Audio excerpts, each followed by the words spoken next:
she used to study every night እሱ በየምሽቱ ያጠና ነበረ። መቼ ላይ? በፊት። አሁን ግን እያጠና አይደለም ማለት ነው። ልማዳችን መግለጽ ስንፈልግ used to be classmates ቀድሞ የክፍል ጓደኞች ነበሩ ማለት እነሱ።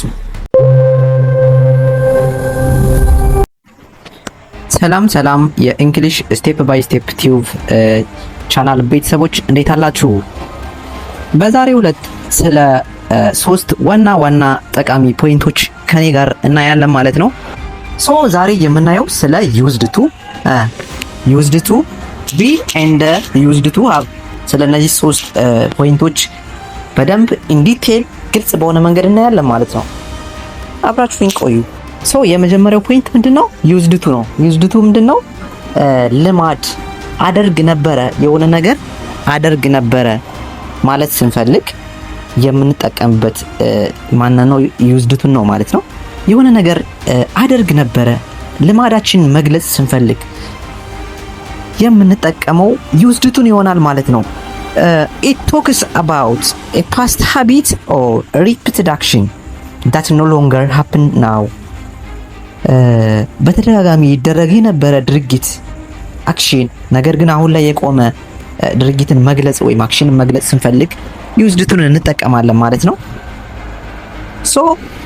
ፎርሙን ስናይ subject plus used to plus verb ይሆናል ማለት ነው።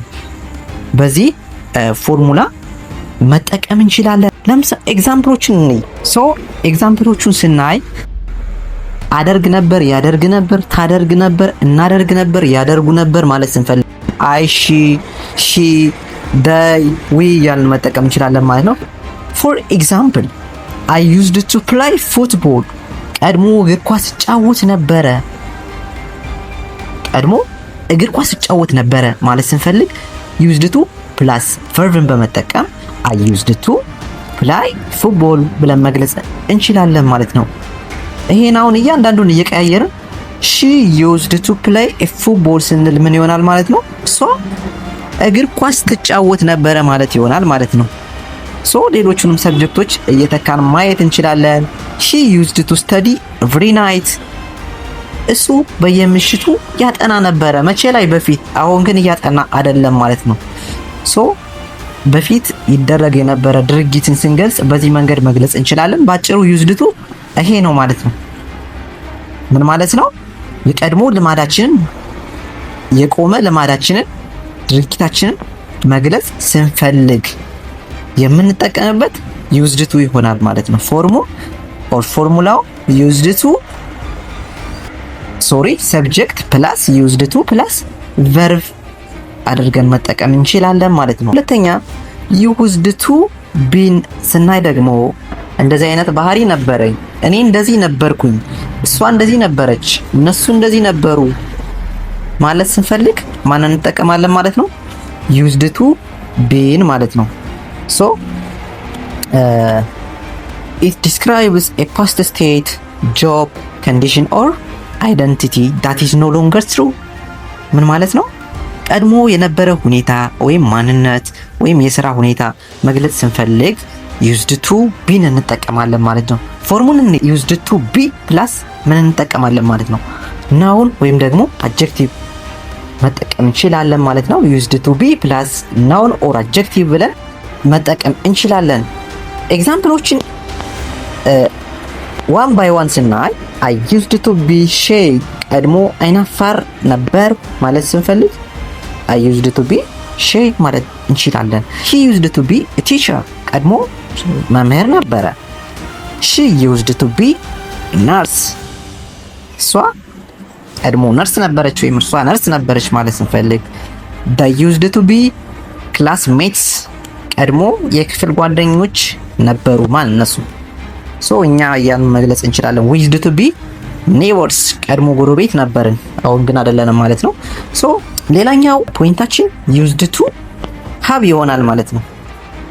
used to have ደግሞ የነበረንን ነገር መግለጽ ስንፈልግ የምንጠቀመው ፖይንት ነው። used to have someone had or owned something in the past but does not have it now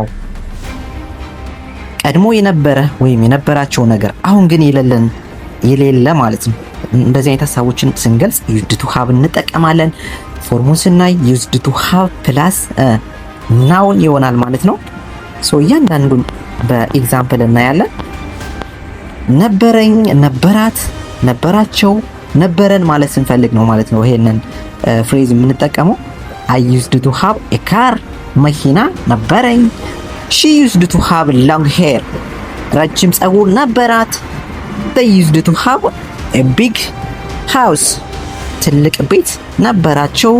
we used to have a dog፣ ውሻ ነበረን ማለት ስንፈልግ በዚህ መንገድ መግለጽ እንችላለን ማለት ነው። ሐሳቤ ግልጽ እንደሆነላችሁ ተስፋ አደርጋለሁ።